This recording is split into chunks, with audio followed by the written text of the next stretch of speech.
Hola, profe, buenos días. O sea, buenas tardes.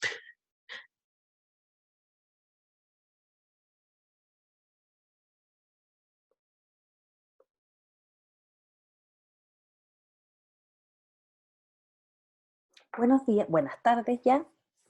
Les saludo, no sé si me están escuchando. ¿Me escuchan o no?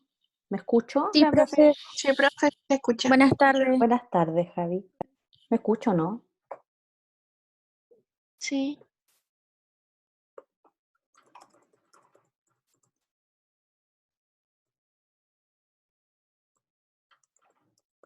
Ya.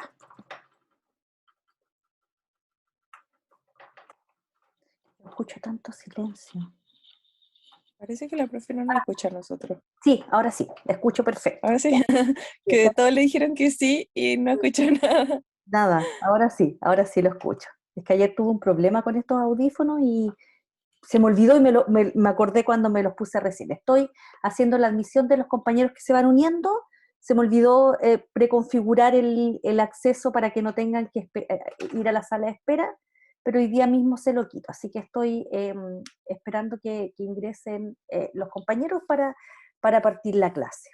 Hay más gente que está esperando.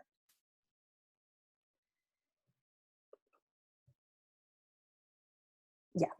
Voy a partir, ya la clase se está grabando, ¿cierto? Y va a quedar subida apenas termine y se haga el proceso de reconversión.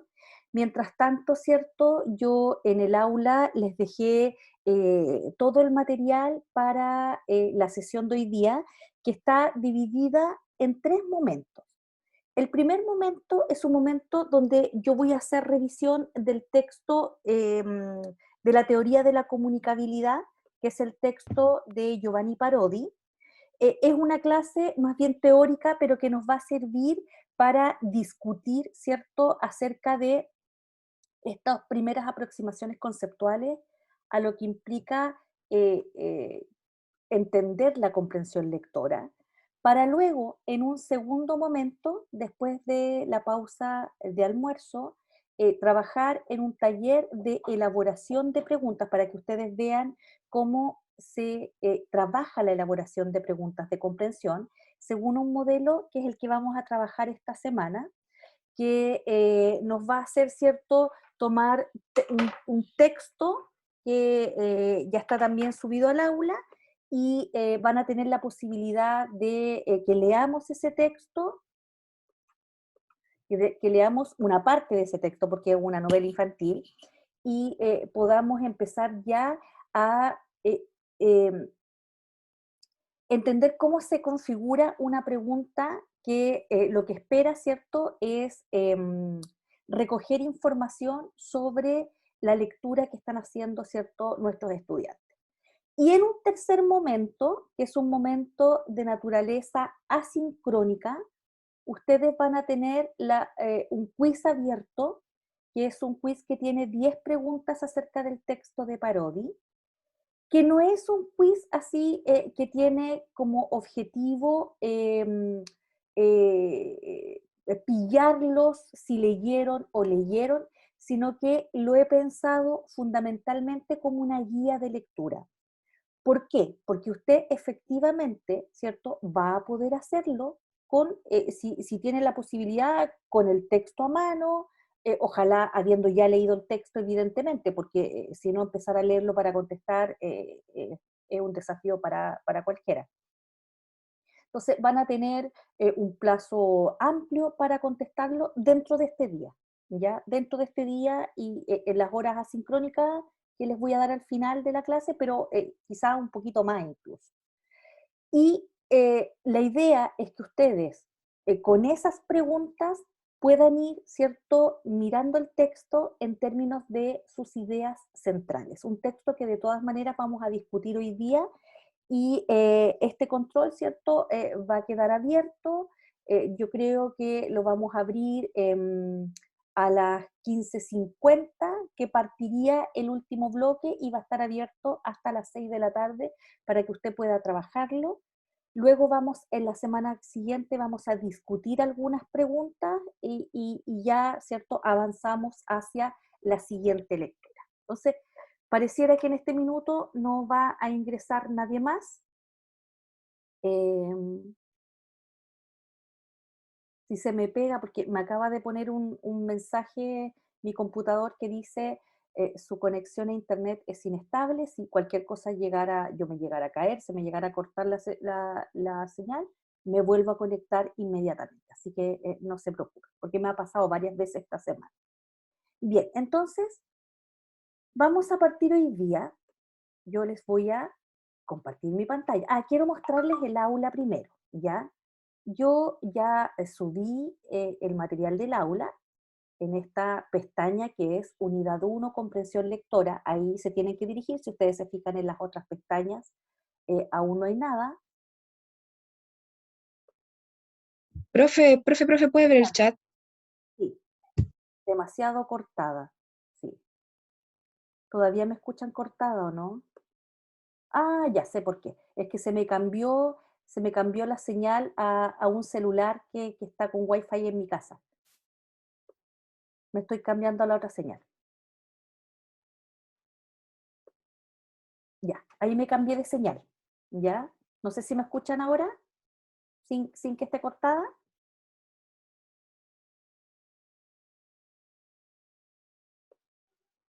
¿Me escuchan bien ahora, fluida?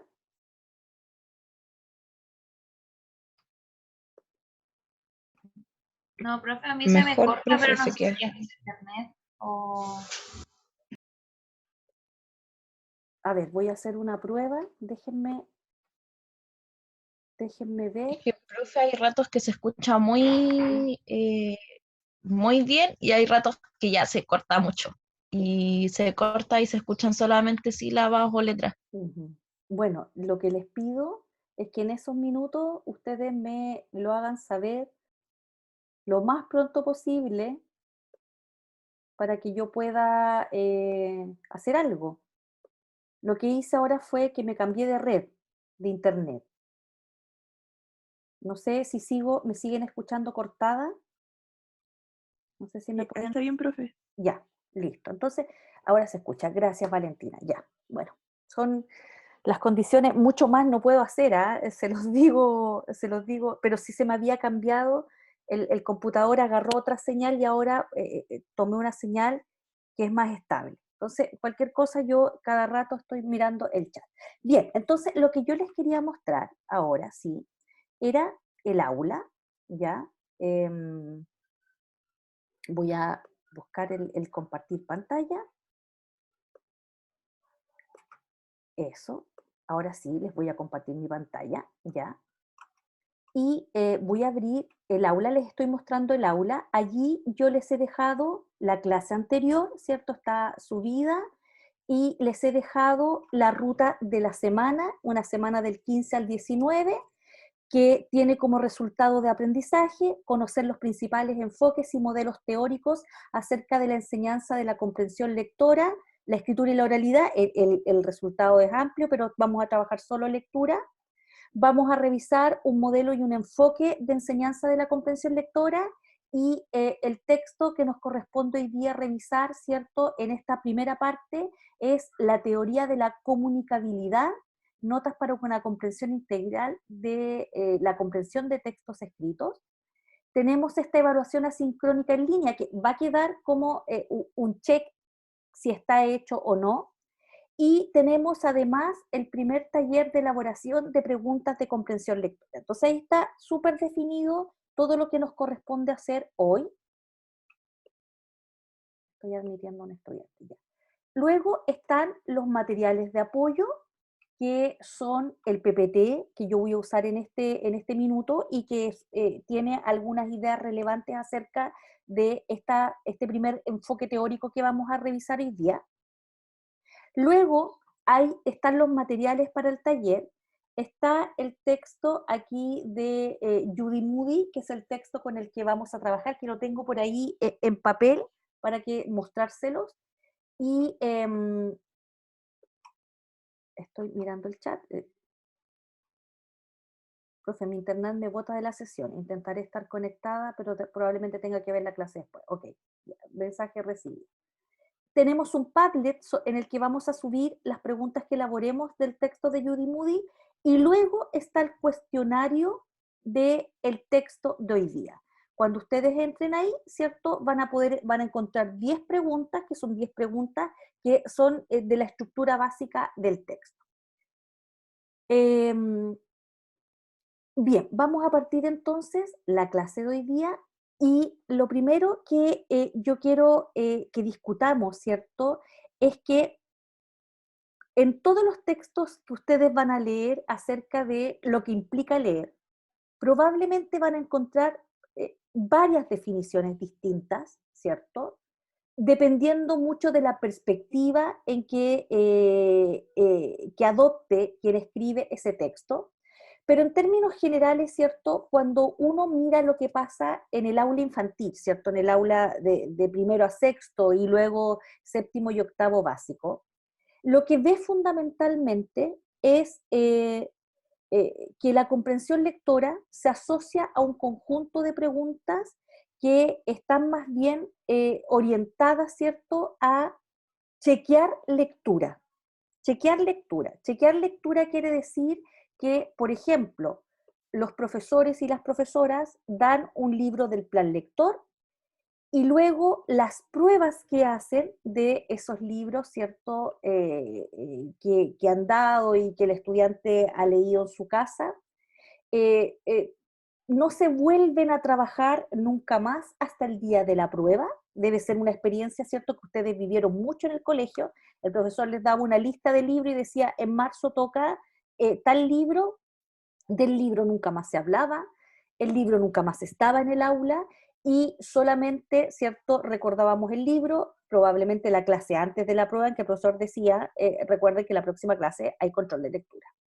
Y ese control de lectura era un control más bien verificativo, es decir, muchas preguntas para verificar, ¿cierto?, si había habido lectura o la lectura de un resumen. En realidad los niños pequeños no acceden tanto a resumen como los chiquillos más grandes, pero para ver si había lectura o no. Y es una lectura, es una evaluación de carácter verificativo. Nosotros no queremos eso. Nosotros queremos, en primer lugar, integrar los textos escolares, ¿cierto?, a la rutina del aula. Queremos que los niños lean. No siempre van a estar leyendo porque hay una evaluación. También tenemos que encontrar otros mecanismos para que los niños lean por leer. Ni siquiera pensando en que voy a desarrollar el hábito lector, sino que porque tengan la posibilidad de manipular textos, de leerlos sin que haya una evaluación, ¿cierto?, pendiente sobre ellos, y porque generamos los espacios. Entonces, aquí está mi primer tema que yo quiero discutir con ustedes hoy día, y aquí me gustaría, ¿cierto?, poder escucharles. Los voy a poner así en modo en que los vean. Y que es que, por ejemplo, esta discusión que yo les estoy planteando está súper fuertemente anclada con una práctica que muchos de ustedes la deben haber vivido, yo también, como profesora, ¿cierto? Y que tiene que ver con la lectura silenciosa de los primeros 10 o 15 minutos del aula. Es una práctica muy recurrida, claro, en tiempos de clase presencial, ¿cierto? Ha sido una práctica muy recurrida, pero también muy difusa, muy difusa. Entonces, no sé si alguien me quiere decir si tuvo en el colegio, en la primaria o en la secundaria, la experiencia de tener lectura silenciosa, y cuál era el propósito de esa lectura silenciosa. ¿Qué hacían? Abro el micrófono. Atrévanse, vamos. Si no lo tuvieron, diga, Hola, profesora. profe. Hola. Ya vale, dale. Yo le quería decir que yo en educación básica me recuerdo haber tenido lectura silenciosa, y era más que nada los 15, 20 minutos cuando uno entraba a las 8 de la mañana, Sí. pero yo recuerdo que lo utilizaba más como para posponer el inicio de la clase y esperar como a los niños atrasados. Ya. Eso era Muy como bien. la función, no tenía como más allá. ¿Y qué leías, Valentina? Uno elegía, me acuerdo, Ya. solo eso. Pero textos que estaban por ahí en la sala, tú llevabas, no lo Me recuerdo. acuerdo que podía ser, sí, no me acuerdo muy bien, pero creo que podía ser el libro que iba a tener el próximo control, o podía Ya. ser, no sé, una revista, lo que uno quisiera. Perfecto. Ahí está la experiencia de la Valentina. ¿Alguien más? Lo pueden escribir en el chat también, estoy atenta. Hola, profe. Hola. Bueno, yo me acuerdo que en segundo básico hicimos o sea, como que teníamos un rincón lector que había hecho la profe, en donde hacíamos la lectura silenciosa. Igual yo me acuerdo que era como muy entretenido ese espacio porque nos ponía como cojines en el piso y estábamos como rodeados de cosas como con harto, como no sé, entretenida. Entonces, para mí la lectura silenciosa, me acuerdo, en ese tiempo, era como leer mi libro favorito, llevarlo y te daban un espacio de 15 minutos como para leerlo y era como lo mejor, o sea, me acuerdo de que era una experiencia muy entretenida, no una experiencia como de tedio. Ya, súper bien tu comentario. ¿Alguien más? ¿Una tercera opinión? Pueden escribirlo también, ¿cierto? Si se sienten más cómodos así. Profe, yo también tenía lectura silenciosa cuando iba en básica, Yare, pero cuéntame, ¿cómo era?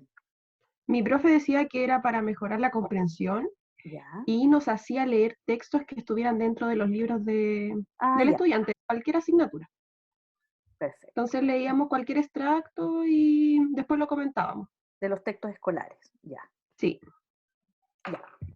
Ahí tenemos al menos 3 experiencias de una práctica que es bastante habitual en los colegios y que además son decisiones institucionales. Los colegios deciden, ¿cierto?, que los primeros 10, 15 o 20 minutos se hace lectura silenciosa.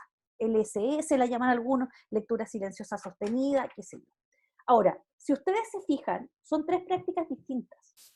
Una práctica, ¿cierto? La primera, el primer relato, es una práctica difusa que no tiene un propósito claro y que al no tener un propósito claro, ¿cierto? Hace que tengamos problemas para entender su sentido, ¿ya? Grábense súper bien, de hecho lo voy a poner aquí en el chat, porque después con eso vamos a trabajar el PPT. En realidad yo no quiero solo mostrarles lo que dice el texto, sino que quiero ir anclándolo también con sus experiencias. ¿Ya? Entonces, no me deja ponerlo en el chat. Alguien que lo ponga en el chat, entonces, les pido, porque como estoy compartiendo pantalla, no me deja hacer las dos cosas simultáneamente. Entonces, una primera experiencia sin un propósito, ¿cierto?, tan definido o tan diáfano para el estudiante. Una segunda, que es una experiencia que se recuerda muy gratamente y que tiene que ver con la generación de un clima para leer. Un clima, ¿cierto?, donde un niño se siente confortable, donde siente que su curiosidad, ¿cierto?, puede ser alimentada y que pareciera, ¿cierto?, que va en la línea de leamos y disfrutemos de la lectura. Y hay una tercera experiencia, que era la de la Tiare, ¿cierto?, que tiene que ver con la definición de un propósito súper claro de el aprovechamiento de esos minutos y que es para la mejora de la comprensión lectora. Por lo tanto, los textos que se emplean son textos funcionales que están en los textos escolares y que de alguna manera, ¿cierto?, se espera que se vinculen con el desarrollo de la habilidad. 3 experiencias.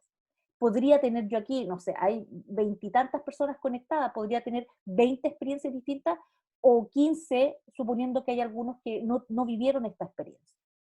Entonces, la primera cosa que tenemos que pensar, ¿cierto?, es que la lectura, miren estas 3 concepciones de lectura al tiro. Hay una concepción que tiene que ver con tener un espacio y es moralmente mejor que los niños estén haciendo que leen a que no hagan nada, ¿cierto? Esperando muchas cosas administrativas, a lo mejor que los atrasados lleguen para darle comienzo a la primera hora de clase. Hay una segunda concepción de la lectura que tiene que ver con aquello que debiera ser un sentido, y de hecho hay un objetivo de aprendizaje que así lo señala, que debiera ser la promoción de la lectura, ¿cierto?, como una actividad placentera, absolutamente correlacionado con la motivación lectora. Y hay una tercera concepción de la lectura en que esta, ¿cierto?, es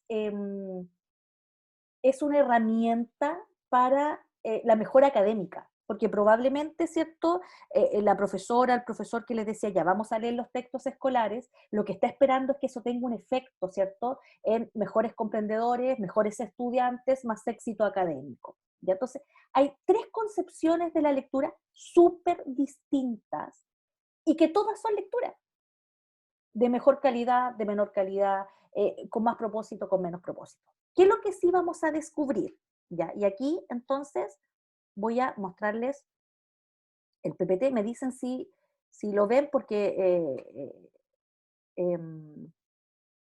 Zoom, de pronto, ¿cierto? Hay que como desactivar y activar pantalla. Si no lo están viendo, avísenme, porque estoy Sí se ve, proyectando. profe. Ya, súper bien. Sí, profe, sí se Maravilloso. ve. Ya. Entonces, lo primero, acá, miren, lo primero es que la primera gran concepción que nos plantea este texto sobre lo que es el proceso de comprensión es que es una actividad controlada por el propio lector. Controlada por el propio lector. Entonces usted mírese para atrás, haga una introspección respecto de cómo es usted como lector o lectora. Y yo creo que si no necesitamos discutirlo mucho, pero una de las cosas fundamentales para que el proceso de comprensión, ¿cierto?, complejo como es, ¿cierto?, multidimensional como es, se movilice, es que haya un propósito. Cuando un niño o una niña de cuarto básico está en la sala y tiene una práctica de lectura silenciosa, ¿en qué es? Tome lo que encuentre y léalo, o quédense en su puesto, ¿cierto? Se diluye uno de los elementos más relevantes respecto de la lectura, que es ¿para qué lo estoy haciendo? Que ese para qué puede ser para que lo disfrutes, pero tiene que haber un para qué, ¿ya? Si no, pasa lo que ocurre en muchos colegios. Entonces, los niños un día leen una hoja de este libro, al otro día leen una hoja de este libro, el tercer día toman el texto escolar y empiezan una lectura que nunca se termina, y eso, ¿cierto?, es una práctica que no tiene ningún efecto en ese niño y su vinculación con la lectura. Queda absolutamente, ¿cierto?, desconectado de la acción de leer en la medida en que entiende que es un relleno. Por lo tanto, ¿cierto?, lo primero que nos dice Parodi en este texto es que hay que pensar en la comprensión como un proceso controlado por el propio lector. Y cuando el lector no tiene un propósito, claramente, y sobre todo cuando el lector es un niño o una niña, claramente, ¿cierto?, ese control sobre su acción es difícil, se diluye.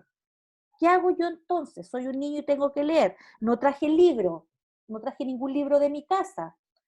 Ya, voy a tomar este libro, el libro de historia, y voy a abrirlo en cualquier página y voy a empezar a leer porque la acción es leer. ¿Ya? No sé si me entienden ese primer sentido. Y además, Parodi nos dice acá, ¿cierto? Que, tengo alguien, estoy en línea. Parodi nos dice también que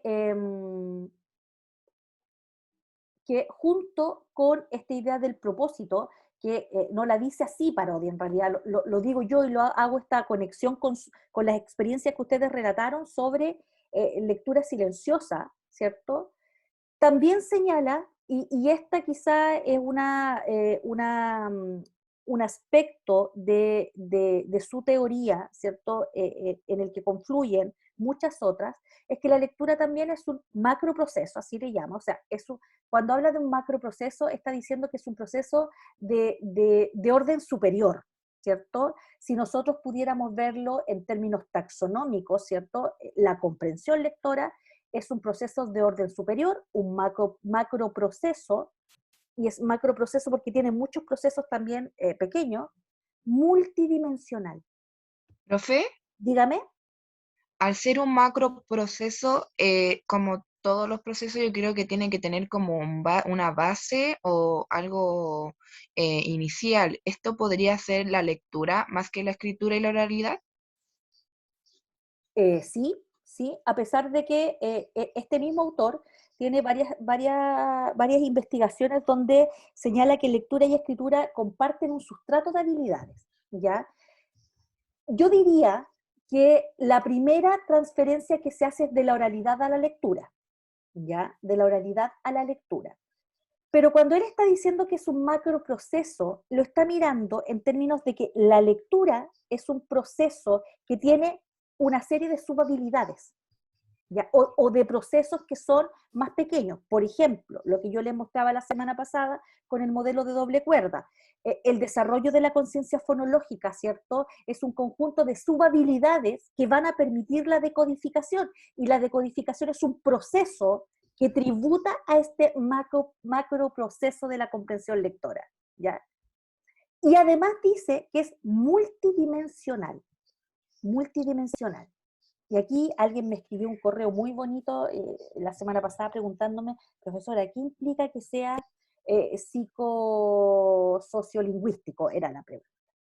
¿Qué implica? Que el proceso de lectura está íntimamente relacionado con nuestros procesos psicológicos, ¿ya? Con nuestros procesos biológicos y con los procesos lingüísticos y sociales, ¿ya? O sea, importo yo como lector, ¿ya? Mi psiquis lectora, el entorno donde se está realizando mi actividad lectora, ¿cierto? Mi nivel de desarrollo evolutivo, ¿cierto? La madurez que tengo, no es lo mismo trabajar lectura con niños de primero básico que con niños de cuarto básico, en términos, ¿cierto? Biológicos, evolutivos, ¿ya? Y en términos lingüísticos también, que tiene que ver absolutamente con el texto. Por lo tanto, uno puede encontrar, ¿cierto? Si yo los mandara, por ejemplo, a la biblioteca en este momento, y les dijera, mire, haga un listado de todos los libros que tratan sobre lectura, lo primero que van a encontrar muchísimos libros de psicología de la lectura. Psicología de la lectura. Y así, psicología de la lectura. ¿Ya? Van a encontrar, ¿cierto? Textos como Casani. De hecho, el texto que ustedes leyeron, ¿cierto? En algún momento que se llamaba Tras las líneas. ¿Se acuerdan de ese texto? Tras las líneas. ¿Se acuerdan o no? Era un texto chiquitito que lo leímos al comienzo de Literacidad 2 o Literacidad 1, Literacidad 2. No parece. La 1. Tras las líneas decía, está la postura de Casani ahí, que decía, ¿cierto?, que hay 3 enfoques de lectura. Y acuérdense que decía que había un enfoque 1, después estaba el enfoque psicolingüístico y había un enfoque, ¿cierto?, que incorporaba el contexto en que esa lectura se realizaba. Y que por tanto, ¿cierto?, ¿qué ocurre en el momento que leo? ¿Cuáles son las demandas que están dadas por el medio en la tarea? Todo eso está después recogido en el modelo que Parodi nos presenta en esta construcción, en esta teoría de la comunicabilidad. Por lo tanto, ¿cierto? Es un proceso multidimensional y cuando lo veamos, por ejemplo, desde la perspectiva de Solé la próxima semana, ¿ya? Vamos a ver que Solé lo plantea como un proceso estratégico. Cuando lo veamos después de la perspectiva de Estela y Arcillegas, que es la tercera clase de estas revisiones teóricas, vamos a ver que ellas lo presentan como un proceso cognitivo y metacognitivo. Pero todas esas teorías, ¿cierto? O todos esos enfoques, fundamentalmente lo que hacen es poner en evidencia que es un proceso donde intervienen múltiples condiciones que están dadas, tanto por el sujeto que lee como por, ¿cierto?, el entorno, la tarea, el propósito. ¿Para qué estoy leyendo? ¿Ya? ¿Qué otras cosas están asociadas a ella? Entonces, a partir de esta definición, ¿cierto? Voy a volver atrás con una que no había visto, ¿ya? A partir de esta definición, acá, Parodi propone una teoría que nos puede permitir hacer una bajada al aula en términos que él señala, ¿cierto? O propone esta teoría de la comunicabilidad, que se traduce como acreditabilidad de lo comprendido y que implica que una persona que lee, ¿cierto?, puede demostrar que ha comprendido en la medida en que puede volver a decir lo que leyó a través de un proceso de elaboración de ese texto, construyendo lo que Parodi denomina texto 5. Ya se los voy a mostrar. De hecho, voy a pasar al tiro a la imagen. Ya. Esta es la propuesta de la teoría de la comunicabilidad. Parodi Profe, dígame. disculpe que la interrumpa antes que siga, me quedó pendiente ahí. ¿Me puede recordar cuál era la doble cuerda que estaba? Sí, Era el modelo de doble cuerda es un modelo que explica el proceso de comprensión con dos dimensiones paralelas. Una dimensión donde está, ¿cierto?, el desarrollo que permite acceder a la decodificación, ¿ya? A la decodificación, es decir, donde está la conciencia silábica, la conciencia fonológica, donde está, ¿cierto?, el vocabulario, donde está, ¿cierto?, la conciencia semántica y sintáctica. Y la otra cuerda es donde están los procesos de comprensión más globales. Está, ¿cierto?, la capacidad de hacer inferencia, la capacidad de reconocer palabras en contexto, y esas dos cuerdas, según este modelo, se van entretejiendo para llegar a esto que llaman lector competente, ¿ya? Está en una PPT de la clase pasada. Está ahí el modelo, son tres diapositivas, y ahí está explicado el modelo de doble cuerda. ¿Por qué yo se los mostré la semana pasada? Y es porque cuando ustedes vienen de literacidad, ¿cierto?, vieron todo lo que tenía que ver con el proceso de decodificación. Cuando pasaron por el semestre pasado en el 285, en el de comprensión y producción 1, vimos vocabulario, vimos ortografía y vimos sintaxis, ¿ya?, o gramática, y que son los que contribuyen, ¿cierto?, a la formación de las estructuras del texto. Lo que hacemos en este curso es justamente avanzar en esas conceptualizaciones para entrar de lleno a lo que es comprensión lectora, con todos los elementos que ustedes ya conocen. Y eso mismo es lo que pretende el texto de Parodi. De hecho, si ustedes se fijan, Parodi dice que pone su teoría en un modelo de cinco elementos, todos los cuales son texto, ¿ya? Y hay una secuencia desde el texto 1 al texto 5, que es una representación de cómo se produce la comprensión lectora. La primera tiene que ver con la materialidad del texto. Entonces, yo aquí, voy a abrir aquí un poquito acá, con la materialidad del texto. Entonces, nosotros pensamos en un texto, pensamos en esto, en un texto, ¿cierto? Pensamos en esto cuando hablamos de un texto. No obstante, desde el año pasado, esto es una metáfora lo que les voy a mostrar, pero esto también es un texto. Aquí hay un texto, ¿ya? Profe, Dígame. yo todavía veo el PPT, en donde aparece lo que significa comprender el texto. Sí, lo que pasa es que yo agrando para mí, si está el PPT de fondo, yo agrando para mí la pantalla donde están ustedes, ¿ya? Pero sí, está el PPT de fondo. Ah, pero no están viéndome a mí. ¿Me están viendo a mí o no? ¿Me ven a mí en un cuadrito por ahí en una esquina? Yo sí la veo, profe. Y lo que pasa es que yo agrando el lugar donde están ustedes, porque si no, como que le hablo al PPT. Desde el año pasado, esto también es un texto, ¿ya? O sea, siempre lo ha sido, pero nuestra conceptualización ha cambiado muchísimo el último año, cuando los colegios enfrentaron el tema de cómo se sacaban adelante los planes lectores. Y entonces, ¿cierto?, al no poder tener acceso a las bibliotecas escolares, a que los padres compraran los textos del plan lector, ¿cierto?, compraran la novela que les toca leer o la antología que les toca leer, muchos niños en Chile, no puedo generalizar, ¿cierto?, muchos niños en Chile empezaron a leer en pantalla, textos digitales, digitalizados. Y usted puede ser, ¿cierto? Puede tener una opinión y decir, no, pero yo sigo aferrada al texto en papel, a mí me gusta leer en papel, y yo lo digo, a mí me gusta leer en papel. Pero los niños, la mayoría de ellos hicieron el tránsito a leer en pantalla sin ningún problema. O sea, un niño que haya dicho, no, pero por favor consígueme el libro, no lo quiero leer en la tablet o en el computador, es muy raro, es muy raro. Entonces, ese soporte también ha cambiado. Y de aquí en adelante, probablemente con estos periodos de cuarentena, ¿cierto? Que vamos y venimos, con una reducción de los espacios donde uno puede ir a comprar libros cada vez más pequeños, ¿ya? De hecho, el otro día yo fui a la Feria Chilena del Libro en el mall y ya no existe, no está, queda solo la del centro.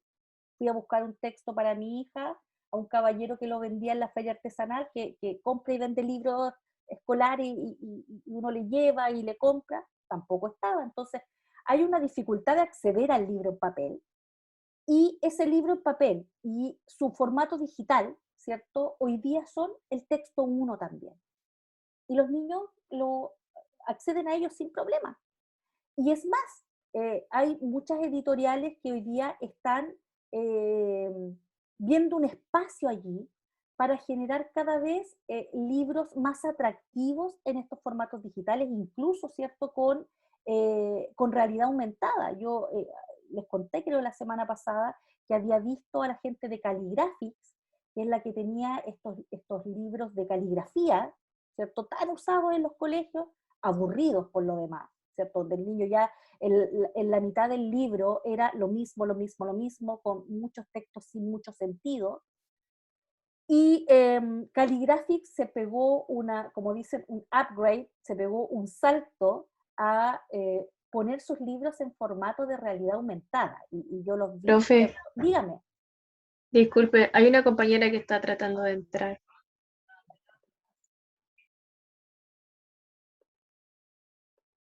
Parece que entró, ¿no? Déjenme ver. Sí, parece que está dentro. Tengo que dejar de presentar para hacer eso porque sí, ya. Entonces, bajé el PPT. Entonces, claro, y el libro, entonces verían unos libros de caligrafía o para trabajar con niños de primero básico, en que uno, ¿cierto?, acercaba el celular y aparecía un personaje tridimensional que interactuaba con el niño y eso es lo que se viene.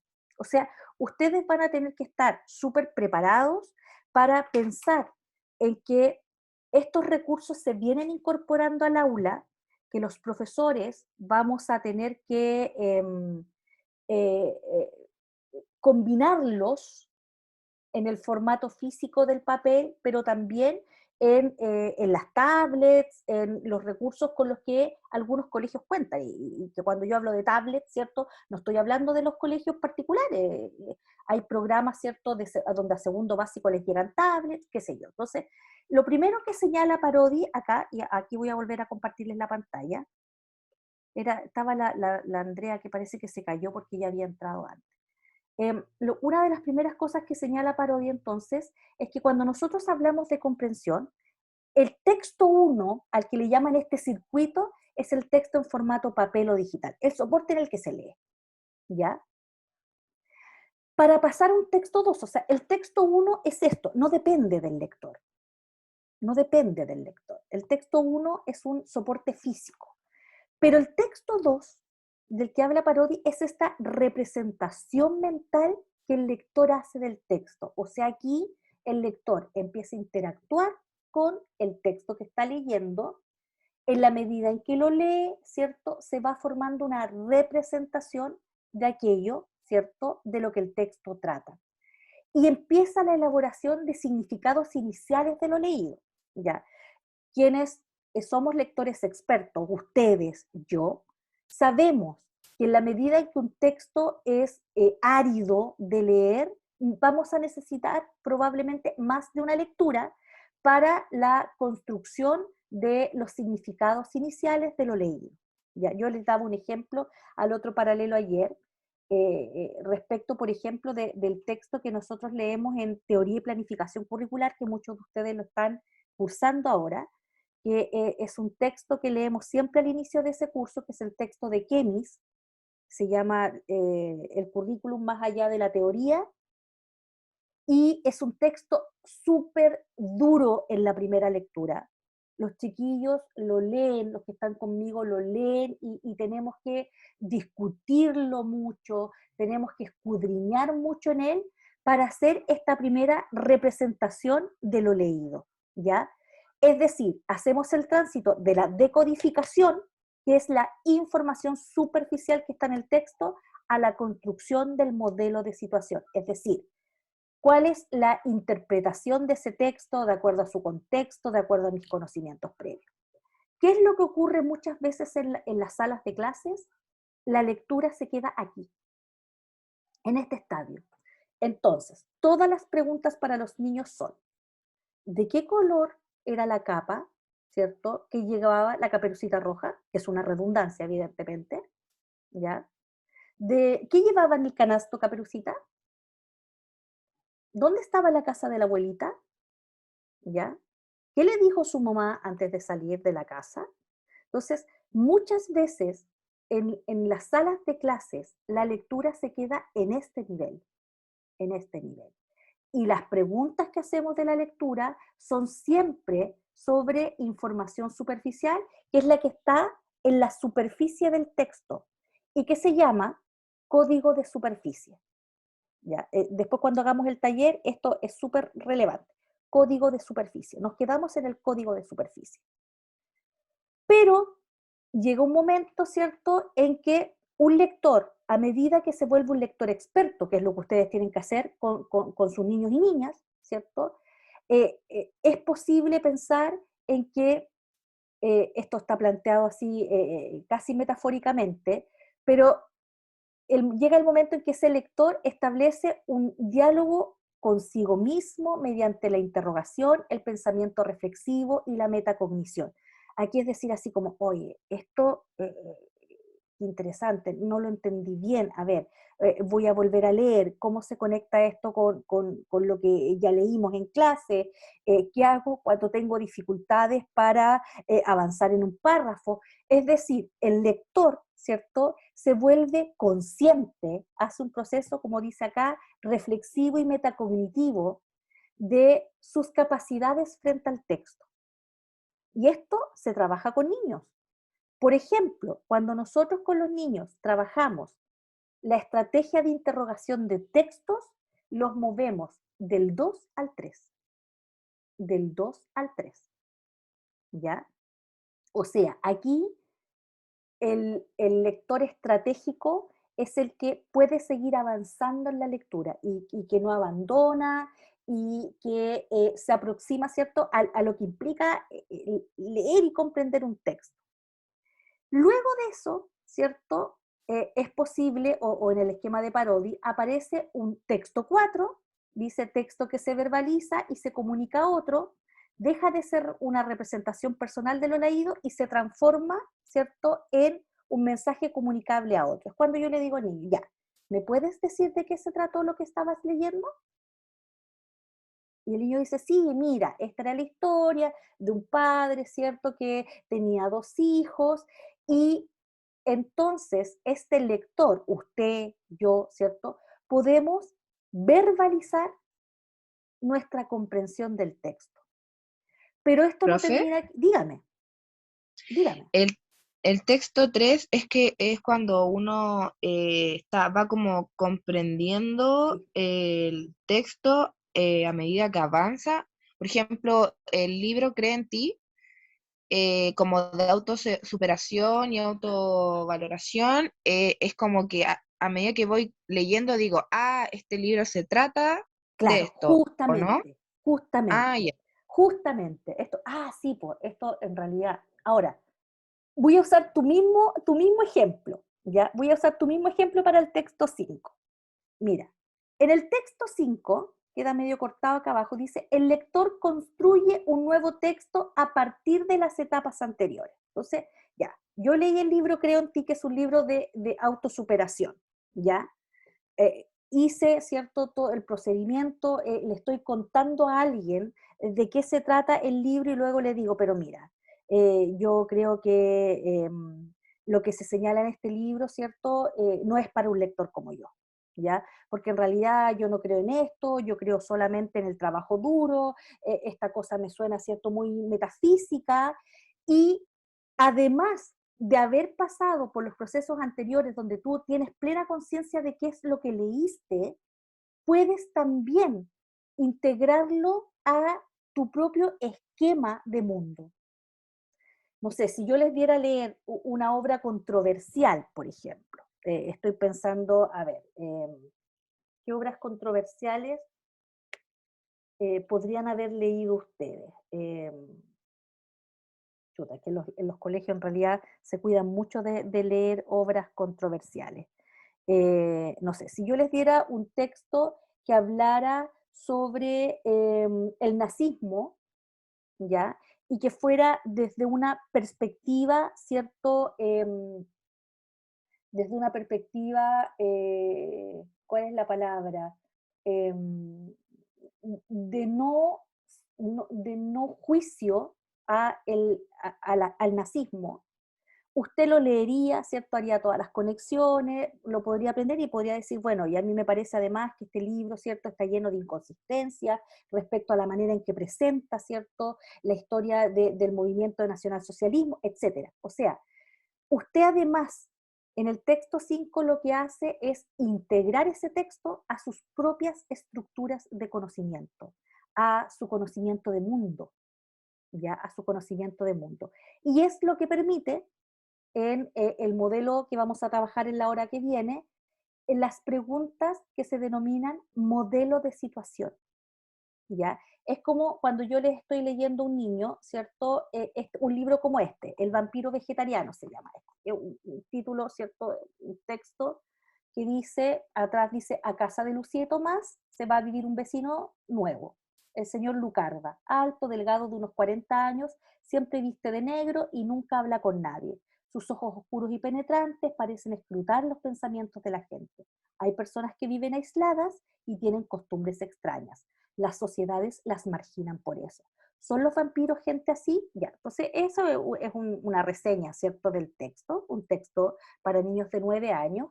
Entonces, si yo trabajo mostrándoles ese texto y la reseña, ¿cierto?, inmediatamente los niños van a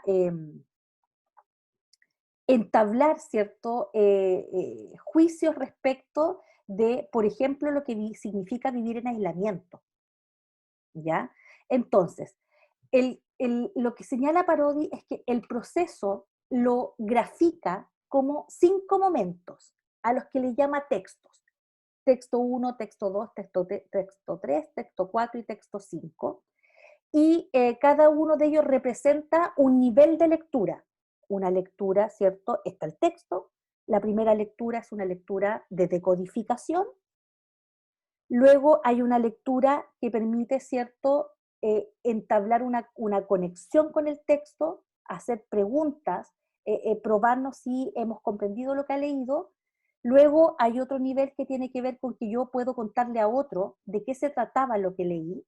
Y luego hay un último nivel en que yo hago valoración, emito juicios, analizo, interpreto lo leído, ¿ya? Y eso, muy de la mano con esto que está acá, con esta otra imagen, que implica lo que yo les preguntaba al principio. Implica que además ese proceso está conducido, ¿cierto?, por los propósitos. Si ustedes se fijan en este esquema, aquí está el sujeto lector, y lo primero que les voy a pedir es que se fijen que hay flechas que son bidireccionales, ¿ya? Hay un lector entonces que tiene objetivos funcionales, ¿ya? Y que tienen que ver con el contexto cultural y social. ¿Para qué estamos leyendo este paper? ¿Por qué lo tenemos que leer? ¿Para qué? ¿Ya? Entonces, en la medida que además este lector tiene estos propósitos de lectura, puede determinar los objetivos de su lectura, ¿ya?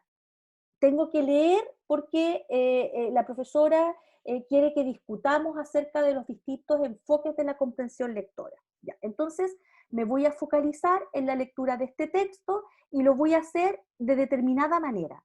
Me lo voy a leer completo de principio a fin, ¿cierto? Y luego voy a volver atrás o en la medida que vaya leyendo voy a ir inmediatamente, ¿cierto? Levantando las ideas principales y las voy a tener esquematizadas en otro lado.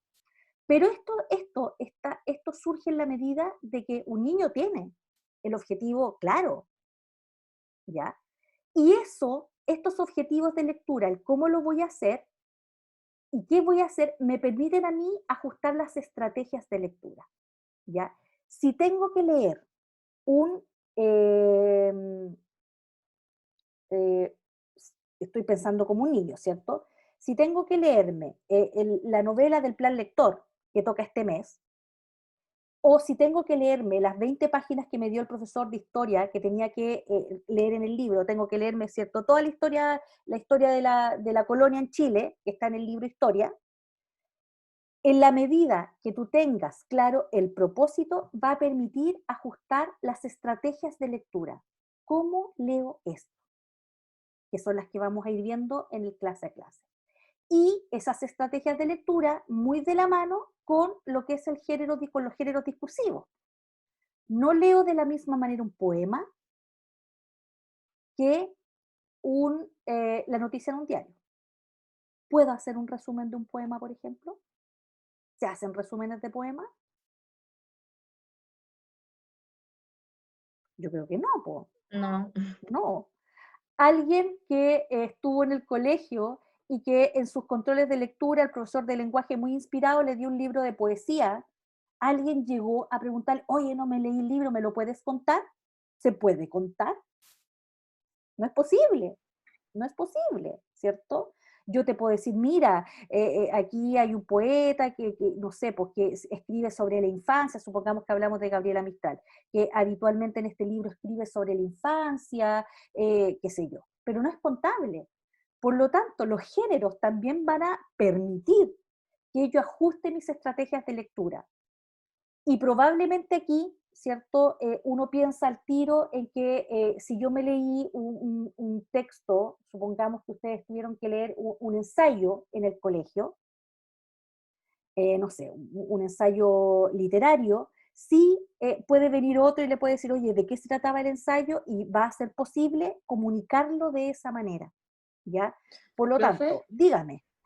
tengo una duda, que aquí en donde dice los objetivos funcionales sale así como, claro, si es la tarea de un profesor o la solicitud de un editor, pero un objetivo funcional también podría ser como por gusto, como motivación personal, así como Sí, pues, investigación propia. sí, pues, porque si tú te fijas, mira, aquí dice contexto cultural y social.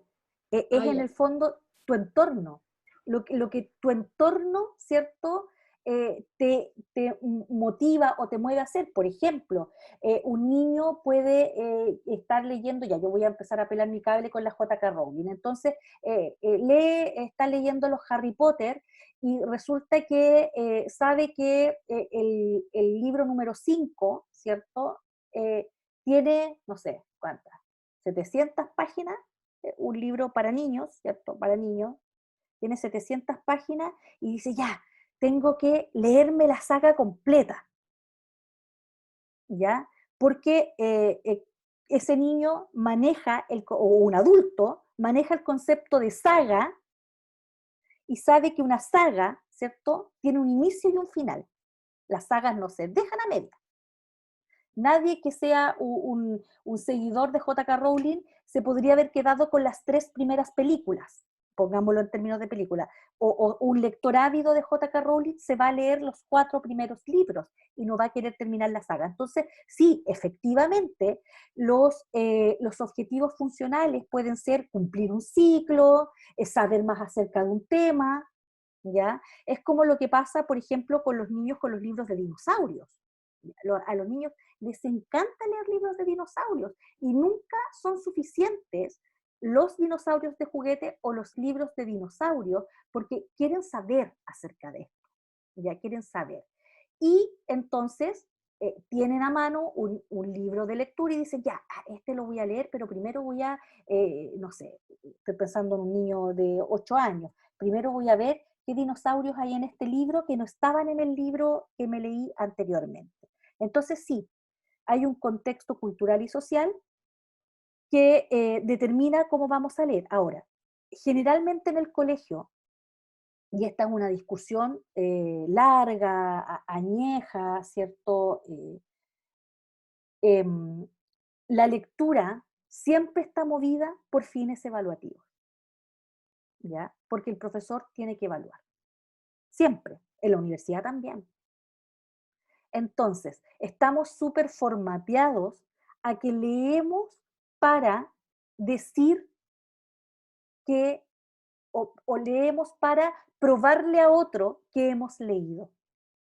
Y es por eso que en términos, ¿cierto?, didácticos, lo que vamos a hacer cuando empecemos la construcción de la secuencia didáctica es decirle a los niños o plantear una situación en que decimos, oye, vamos a trabajar el vampiro vegetariano, pero lo vamos a tener en la sala de clases, lo vamos a estar leyendo, lo vamos a conversar, ¿cierto? Vamos a hacer cosas con el libro, vamos a hacer crítica del libro y además también, ¿cierto?, viene un proceso evaluativo que los profesores no nos lo podemos sacar de encima, lamentablemente, pero cuando usted empieza a armar su secuencia didáctica, va a tener la posibilidad de tener planificadas algunas clases antes de que ocurra el proceso evaluativo. Y entonces en esas clases usted va a crear este contexto cultural y social en que va a tener que buscar la manera en que un texto tan raro como El vampiro vegetariano, ¿cierto? Parezca un tema, ¿cierto? Que podemos llevárnoslo a la sala de clases. Entonces, vuelvo atrás, ¿cierto? Acá, esto va a quedar subido para ustedes, ¿ya? Y quiero tomar esta idea, que es la idea que resume lo que yo he venido diciendo. Cuando en el modelo de doble cuerda se habla de que al extremo de la cuerda está el lector crítico, el lector competente, aquí aparece como un lector crítico y reflexivo.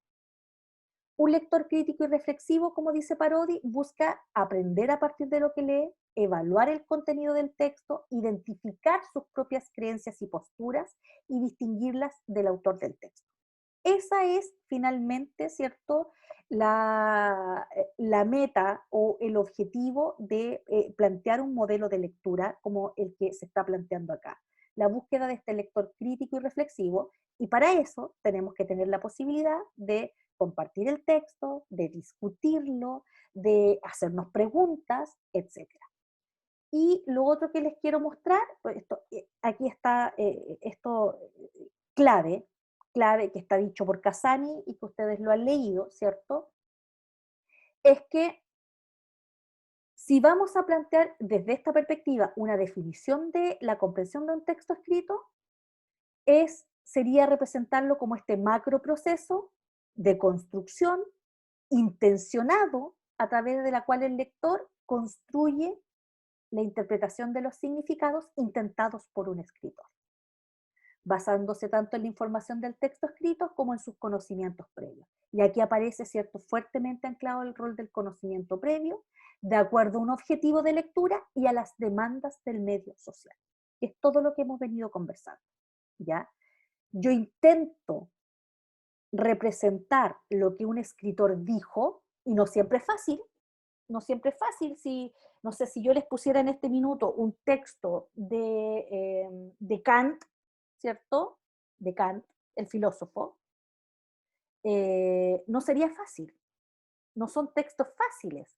Y lo que uno hace es tratar de reconstruir aquello que un autor dijo, ¿ya? Y para hacerlo, lo hago con la información que viene del texto, con mis conocimientos previos, porque tengo un objetivo de lectura y porque además, ¿cierto?, este texto, cualquier estudiante, supongamos que ustedes son de filosofía, cualquier estudiante de filosofía tendría que haberlo leído, ¿ya? Es como, no sé, si yo la semana próxima les doy a leer el texto de Isabel Solé, donde están las estrategias de antes, durante y después de la lectura, ¿ya? yo podría decir, en términos de las demandas del medio social, no podría haber un profesor o profesora de educación básica que no haya leído el texto de Solé. No podría, porque lo que hace Solé, ¿cierto? El modelo de Solé, el modelo de el antes, durante y después de la lectura, es el que se utiliza en todos los textos escolares. En todos los textos escolares. Usted tome el libro de cuarto básico, de sexto básico, de octavo básico, de la asignatura de lenguaje, y va a ver que todas las lecturas están en ese modelo. Entonces, hay una demanda social. Y usted el día de mañana que va a ir a trabajar, ¿cierto? Y va a estar en un departamento con otros colegas, va a decir, oye, pero hay que usar, ¿cierto? La propuesta de Solé para trabajar, qué sé yo. Entonces, hay demandas sociales, hay objetivos de lectura, hay conocimientos previos y además está el texto, en cualquier soporte.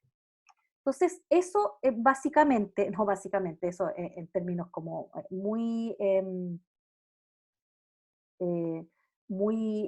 sintético, ¿cierto? Es el planteamiento que se hace en el texto de la teoría de la comunicabilidad, que es acreditar aquello que hemos leído, y esa acreditación, tal como ustedes lo leyeron o lo van a leer, implica una reelaboración del texto leído, ¿ya? Entonces, malamente nos podríamos quedar con los niños en preguntas de código de superficie, en esas preguntas que yo les decía, de qué color era, qué dijo, quién lo dijo, ¿ya? ¿Quién lo dijo? Tenemos que avanzar hacia otras preguntas, hacia las preguntas de base textual, que son aquellas preguntas de interpretación. ¿Por qué este personaje habrá dicho lo que dijo? E inmediatamente, miren la diferencia. Primera pregunta, ¿quién dijo esto? Supongamos que alguien dijo, soplaré y la casa derribaré. Entonces usted dice, el lobo. Ya, el lobo. Y otra pregunta al cuento podría ser, ¿cierto? ¿Por qué Cerdito 1 y Cerdito 2 construyeron sus casas con los materiales que las construyeron? Uno de paja y el otro ¿de qué era? ¿De barro? Y otra de ladrillo. Sí, el tercero la construyó de ladrillo. Madera. De madera, ya, de madera. ¿Por qué ellos construyeron Eso. sus casas de madera y paja?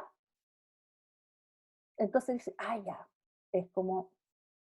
Ya. Entonces yo siempre ejemplifico esto de esta manera. Lo voy a ejemplificar con un cuento infantil, así, pero archiconocido, ¿cierto? Y que yo les garantizo que si usted no lo leyó, no tuvo infancia ya. O no leyó, no lo leyeron, no vio la película, o no conoce la historia de Blancanieves, ¿ya? Ustedes saben que, y lo voy a contar en 6 minutos, ustedes saben que Blancanieves, ¿cierto? Fundamentalmente la historia de una niña cuya madrastra, ¿cierto? A la muerte del padre, la manda a eliminar porque ella era una mujer muy vanidosa, ¿cierto? Y consultaba en este espejo para poder reafirmar su condición de la más bella del rey y de los territorios conocidos. Eso hasta ahí ustedes lo saben.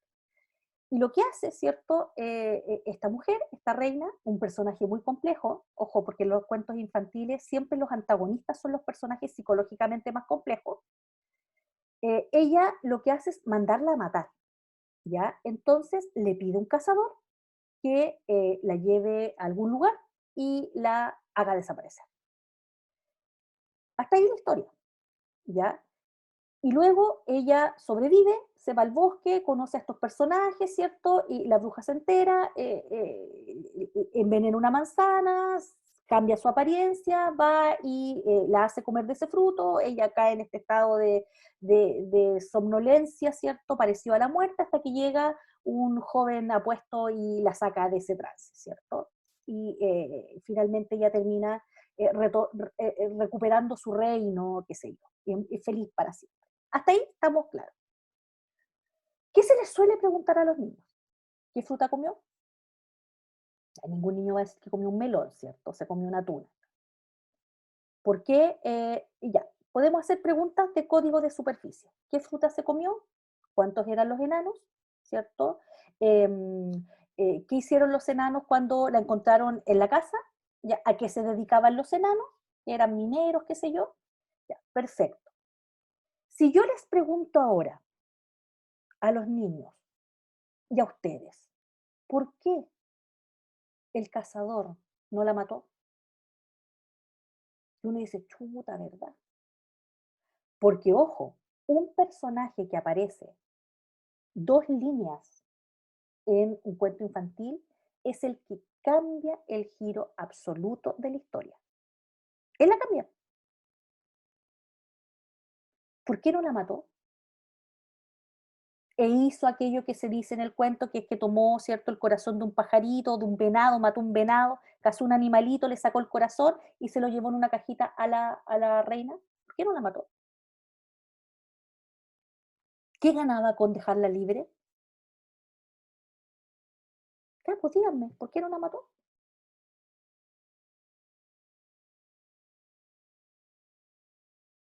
¿Por qué creen que no la mató? Me pueden dar varias respuestas. Lo pueden escribir al lado si quieren. ¿Por qué creen ustedes que no la mató? ¿Quién se aventura con una respuesta?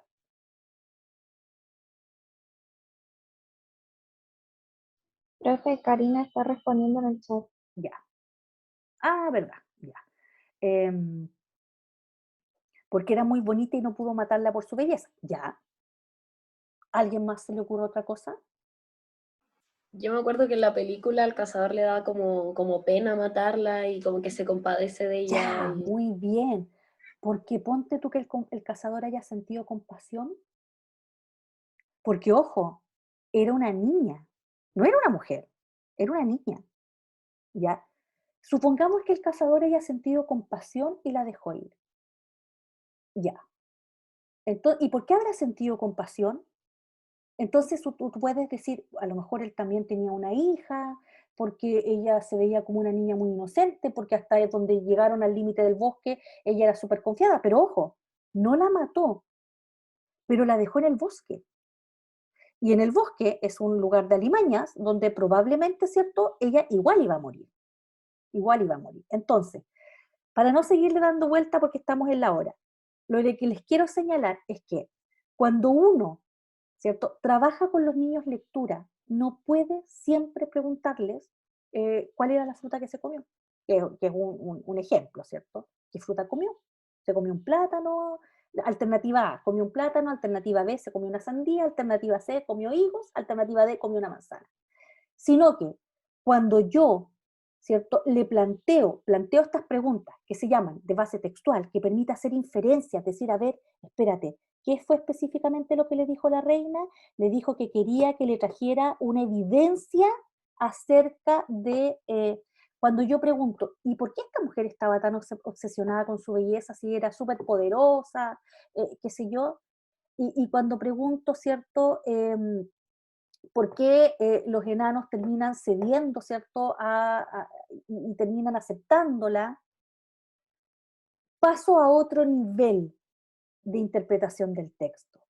Y además, cuando yo les pregunto a ustedes, les digo, bueno, ¿y a ustedes qué les parece esta idea de que en los cuentos infantiles eh, eh, la heroína siempre tiene que ser salvada por un hombre? ¿Ya? Y la respuesta va a variar, ¿cierto? Si yo esta pregunta la hubiera hecho a comienzo del siglo pasado, la respuesta sería lógica, porque así tiene que ser, ¿ya?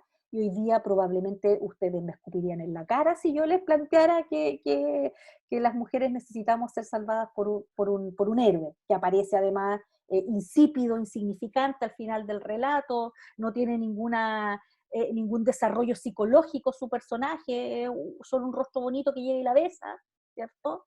Y la potencia está dada en el personaje, en la antagonista. Blancanieves también es un personaje bien así como eh, canta con los pajaritos, ¿cierto? Pero la Ocha es un personaje complejo, complejo. Entonces, lo que vamos a hacer a la siguiente hora es que vamos a trabajar con un texto y vamos a ir formulando estas preguntas de código de superficie. ¿Qué pasó? ¿Quién lo dijo? ¿Cuándo fue? Luego vamos a avanzar a las preguntas de base textual, ¿cierto? Esta que nos permiten hacer inferencias. ¿Por qué este personaje actuó de la manera que actuó? Y a las preguntas de modelo de situación. ¿Cómo interpretamos esto? ¿Cierto? ¿Cuál es el mensaje? ¿Qué crees tú que? Y vamos a ver que esas preguntas tienen que ser formuladas en un equilibrio que te permita tener a ti esas tres miradas. Ya, no me quiero extender más porque necesito que vayan a hacer sus cosas, a tomar una colación, a dar almuerzo, y nos encontramos a las 2:30. ¿Les parece? Profe, Era muy bonita y no pudo matarla. Dígame Andrés. no sé si será muy pasada a llevar, pero es que lo que pasa es que mi internet estuvo un poco malo y me perdí casi todo el inicio de la clase. ¿Existe una posibilidad de que pueda subir como la grabación de ahora para poder Sí, verla? sí, no es tan rápido, tiene que descargárseme en mi computador, que se demora un poquito, luego yo la paso a YouTube y la voy a tratar de subir antes de las 2:30, ¿ya? Ni un problema. Ya, gracias, Ya profe. si yo vi que te Profe, caías y te volvías a entrar, díganme. lo otro, vamos a trabajar con el taller que eran duplas ahora, que No, viene. no, es un taller individual, cada uno en su computador, en su tablet o en su celular o escuchándome, ¿ya? No hay problema, no. ¿Cómo? Que justo se cortó. Sí, no, es una cosa individual, es un trabajo individual, ¿ya? Ah, ya, es que Sí. como me metí al aula salía, otra actividad entonces, porque está el taller del libro de Julieta, del texto de Julieta, que está en el aula, y decía que eran duplas. El texto de Julieta, No, Julieta de... De Judy Moody. Judy. Ah, de... ay, ¿Qué estás de mirando? Judith, eso. Sí. Pero no Eh, dice Padlet de Judy Moody, pero no dice que es individual o grupal. no dice que eran duplas. Había leído que eran duplas. No, no dice nada Ah, de ya, las ese duplas. es individual y ese tiene horario porque O sea, lo vamos a hacer el... en clase, lo vamos a hacer en clase.